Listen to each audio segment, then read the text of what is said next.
Chapter 13. The back of Jenna's neck tingled. She knew Grayson was watching her as she rummaged through his drawers, making her feel uncomfortable about the whole situation. She tried to pick out an outfit as quickly as possible, but everything was large. Like him. Even his presence was overwhelmingly large. "Do you need help?" Grayson asked, his voice thick. Jenna glanced over and immediately wished she hadn't. Must he stare at her so intensely?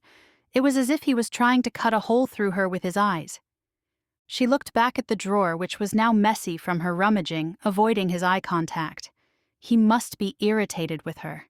It wasn't her fault, and she wasn't going to feel guilty about it. She had tried to leave, but he wouldn't let her. "I don't need help," she finally said. Grayson stood and moved closer, reaching an arm around her. She jumped in surprise and then calmed when his hand passed her and into the drawer. He fished around until he brought out a shirt and soft running pants. "Try these on." Jenna took them with a nod and turned toward the bathroom. When she was about to close the door, Grayson said, "I'm sorry. You'll have to use a different bathroom. That one is for Mr. Miller's personal use only." Jenna stopped in the doorway. "Oh, you're right." Flustered, she turned to escape. What was she thinking? She shouldn't even be in his room. Grayson caught her with one arm as she hurried past. "Jenna, I was teasing," he said with a small laugh. His arm still circled around her, drawing her close. Her heart thundered at the way his arm kept her prisoner, as his voice slid through her and his clean scent blanketed her. She looked up at him, confused. He stared back with the same confusion. They stood there together until finally Jenna had the sense to distance herself. He looked at her as if he didn't know whether to shake her, or could it be that he wanted to kiss her? And, for some inexplicable reason, she wouldn't have minded his kiss. The man irritated the hell out of her, and yet... Grayson's arm fell to his side as Jenna stepped back. "I'll just try this on," she said, slipping into his bathroom, locking the door behind her. This couldn't be happening. Not now. Not when her life was in chaos. Not that it mattered. Nothing seemed to matter when there were men out for blood. Jenna hurried and changed into Grayson's selection. "Oh, this will never work," Jenna mumbled, seeing her reflection in the mirror. She cringed. It was bad enough that her hair was a tangled mess from not having a brush. But now, she tugged the baggy pants up to her chest. Now she looked as if she was a kid dressing in her parents' clothes. "Jenna," Grayson called from beyond the door. "are you okay?" "I don't think this will work," Jenna replied. There was a pause. "What won't work?" "Everything," she silently answered. "These are too big. I can't keep the pants up. Do you have a belt?" "Open the door and let me see." "No." Jenna clutched the waistband. "I'm not opening the door. Just find a belt or rope." "Jenna." "I'll just change back into my clothes." Her nose crinkled. She didn't want to. They were dirty from hiding behind the fortune wheel all night. Judging from the enormous dust bunnies she'd seen, the casino didn't bother to clean behind the giant wheel. "I'll get a belt. Hang on a second." Jenna waited only a few moments before he rapped on the door. She cracked it open a fraction and stuck out her hand.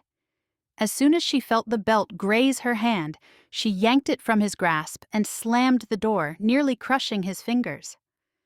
"Sorry," she called out. "I was about to lose my pants." Jenna secured the bulky material with the expensive leather belt Grayson had provided and let the shirt hang to her knees. One last glance into the mirror confirmed she looked as ridiculous as she felt. "Does the belt help?" Jenna opened the door and let him judge for himself. "Well?" He scanned the length of her with wide eyes. "You can say it," she sighed. Amusement crinkled the corners of his eyes. "I take it you shop in the petite section. You look like you're drowning." "I'm average height," she argued. "In high heels, perhaps." Jenna scowled because she knew he was right, and when his face lit into a grin, she knew he did too. "If you're going to laugh, then I'm changing back into my dusty outfit." "I'm not going to laugh," he said. but still wearing the grin that was becoming rather hard to ignore and resist. Why don't you just wear the shirt? It hangs to your knees anyway. Jenna shook her head. She was not going to run about the house in nothing but a t-shirt, even though it could pass for a dress. Grayson slid his phone from his pocket. Jenna silently wondered what he was up to until she heard a squealed greeting from the other end. It had to be Maya. Do you feel up for a shopping trip? He asked into the phone. Jenna could hear her enthusiastic yes from where she stood, still cowering at the edge of the bathroom. It's for Jenna. Buy her everything she needs to last her a week or so. No, Jenna blurted. Grayson eyed her. Would you rather wear my clothes? No, but... Grayson waited with an arched brow. You can't buy me clothes. Why not? Because, she flustered. You just can't. It wouldn't be right, Nothing about this entire situation is right. he said, exasperated. I'm not going to get your clothes from your car, and I don't want you to leave the property to buy your own. Plus, Maya loves to shop. Jenna heard Maya's agreement and gave a reluctant nod. I'm paying you back. A mysterious smile lifted the corners of his lips, making her wary. As Grayson ended the call with Maya, Jenna looked over to her dirty clothes heaped on the floor. She didn't want to change into them. However, by the sound of it, she didn't think Maya was going to complete her shopping excursion within a matter of hours. More like days. Jenna didn't even want to ponder the final cost. She had a sour feeling that's why Grayson agreed with his secret smile. Do you have any dress shirts? Jenna asked. They're in the closet. Help yourself. Jenna crossed over to his walk-in closet and opened the door. One entire wall was covered floor to ceiling in shoes. They were all expensive leather. His dress shirts took up the next wall. Empty hangers filled the third. She eyed them curiously. Suits. He filled in her silent question. Where are they? Gone. For good. His answer was raspy. He cleared his throat. I'll leave you to get dressed. Grayson departed so quickly she could only stare at his vanishing form in wonder. All of his suits were gone? What did that even mean? Jenna pulled a deep blue shirt from a hanger and took it back to the bathroom with her. As her hands were occupied knotting the shirt into a dress, her mind puzzled. And it wasn't about the men who were after her.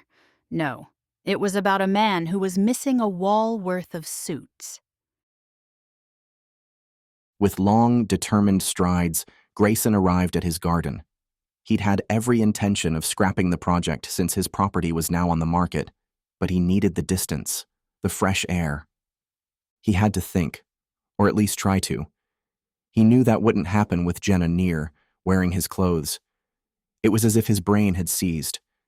Grayson had to come up with a plan to protect Jenna while David tracked her pursuers. With his gated property and alarmed house, he knew she was safe for now. But determined criminals could bypass all security. He had to outmaneuver them, perhaps even hire guards. Grayson knew of one way. However, he wasn't quite ready to bundle up Jenna and fly her away. Not quite yet, and not when there was a good chance David could settle matters within a few days. He hoped. Grayson worked relentlessly until 5 o'clock when his stomach protested, having already missed lunch. He didn't bother showering. His feet were on autopilot, navigating their way to the kitchen. They picked up the pace when he detected a savory scent wafting from there. Something smells. His words stuck in his throat when he rounded the corner and saw Jenna standing barefoot at the stove with nothing on but his blue dress shirt. She had it fashioned in such a way that it could pass for a dress.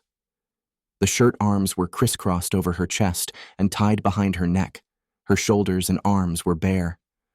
And here, he had been concerned about the skimpy outfits Maya was sure to purchase, probably at this very moment. Nothing she could buy would have the same effect as Jenna's current state of dress. Grayson shoved his hands into his pocket to keep from reaching out. Jenna looked over at him for a moment, but then quickly turned back to the stove, stirring. It smells good, Grayson said. Thank you. It should be done soon. Jenna's gaze flickered over to him again. You have about 5 minutes if you want to shower. Shower? Grayson repeated absent-mindedly as he stared at her bare legs.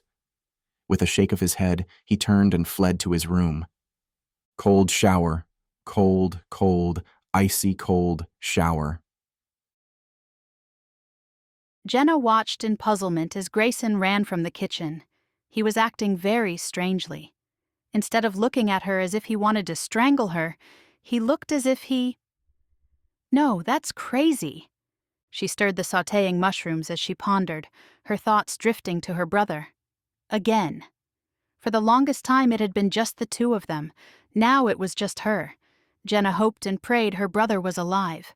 It was torture not knowing. Part of her wanted to race out and search for him, and then beat the tar out of him for all the worry he put her through. Jenna snapped from her thoughts when she heard the chattering of feminine voices nearing. Brushing off a stray tear, she turned to see the housekeepers bustle into the kitchen. "We're done for the day," Mary announced. "Do you still need a ride?" Jenna's mind stumbled. She had been so absorbed in her thoughts that she had forgotten. Is that a dress shirt? Zoe asked. It's cute. How did you get it to look like a dress?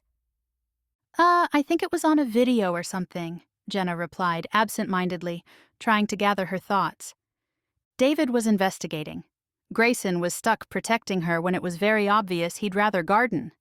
What could she do to help? She had no idea, but anything was better than what she was currently doing, which was absolutely nothing. It was time she did something. She could stop by the police station and see if they'd had any success since the last time she'd spoken with them. She hadn't heard from them in months. That in itself told her they didn't have any leads. But her presence might light a fire under them. It wasn't that she didn't have faith in David's ability, but he was a stranger. He wouldn't work as hard to find Adam and save her neck. She, however, would. It was time to stop cowering behind walls. She had a brother to find.